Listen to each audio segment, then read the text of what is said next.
Please help me welcome fellow Mendes, who will inspire us to give generously of our time.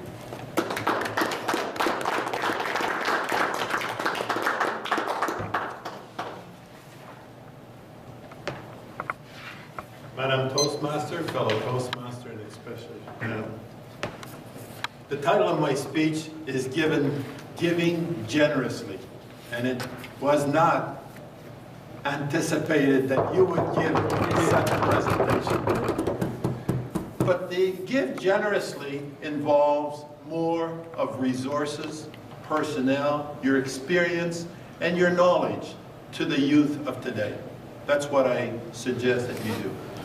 I want to talk about 3 entities which I want to praise because of the work they have done just recently. Most of you know, except for our guests, that we've just completed a youth leadership program with 13 cadets that are from the Air Force, Royal Canadian Air Force Squadron. And it was a resounding success. But the 3 entities I want to thank and praise for is the club, the squadron itself, and most of all, the cadets themselves. The club. You may or may not know, the club has to sponsor a youth leadership program. You cannot put one on unless the club sponsors it. Sponsors it. In this case, Ray, as our president, is taking up the bill for the books and all the programs. But Ray went even beyond that, because Ray was participating in all of the activities as a general evaluator most of the time in the 8 sessions that we were there. So I praise Ray for not being only the president of the club, but also contributing to the success of this program as a club member. Other club members who participated is we had Lori Holloway and Jerry Taft. And Alia almost, but she went on a trip instead. So she'll get the opportunity next time. And the club also, it's the 3rd year that they sponsor this youth leadership program. Last year we had Bill Wright and Danita Oiko also contributed to the program. Yeah, thank you very much. So the club itself needs to recognize the fact that you are contributing substantially to the development of a youth of tomorrow, or leaders of tomorrow. By the way, as a member, you're always paying for the bill anyway, so you're all as well contributing. The second part is the squadron itself. Now, Royal Canadian Air Force Squadron has some affinity with myself and most likely Ray, because we spent a lot of time in the Air Force. We have the Canadian Forces, but particularly inclined towards the Air Force element. And teaching youth leadership program to a bunch of air cadets was extremely, extremely gratifying.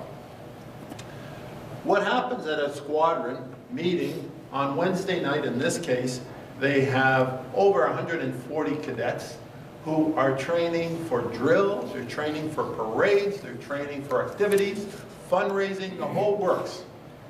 And among all those activities, don't forget that these cadets have to go to school, do the military, and do the social, and develop as young kids. They're 14 to 19, I'm sorry. 14 to 19 is the maximum age. So you have all the social development and also the training. So these cadets are really busy. The commanding officer of the Cadet Corps made an offer and offered us to take some of these cadets away from the training and let us teach them the communication program. I thought that was commendable. Also, you have the band master who had a number of people playing in the band, and he put aside the time so that the cadets would get the communication skills that we were teaching them. So it's a really proud situation. And the other person, which is a friend of mine from way, way, way, way back, and I did not anticipate that he would be there all the time. But Dennis, we go back, way, way back, and when he asked me to run the program through the club, I could not refuse because of Dennis.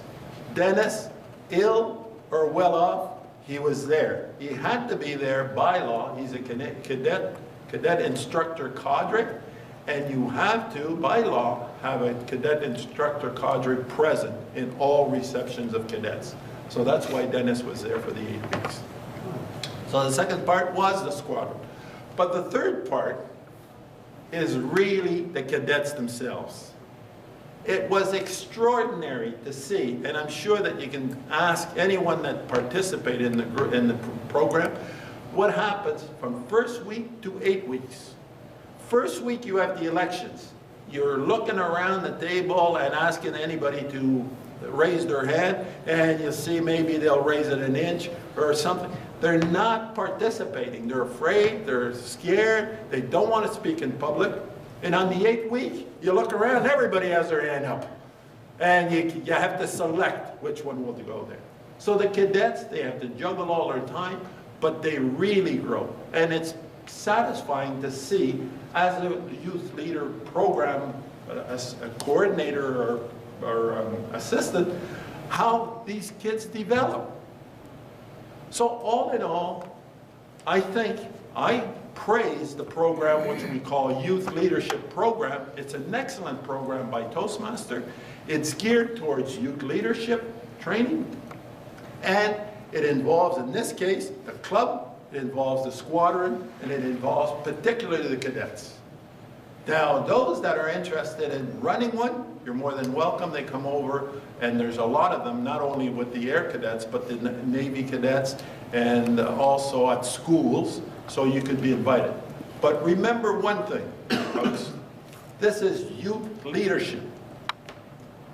These young people that you're training now are going to decide later on, in a few years, where you're going to stay, what kind of resources you get, what kind of health care you're going to get, what kind of housing you're going to get, and all of those things. So I strongly suggest that you give generously of your time, your experience, so that you can influence their decision towards you. Madam Toastmaster.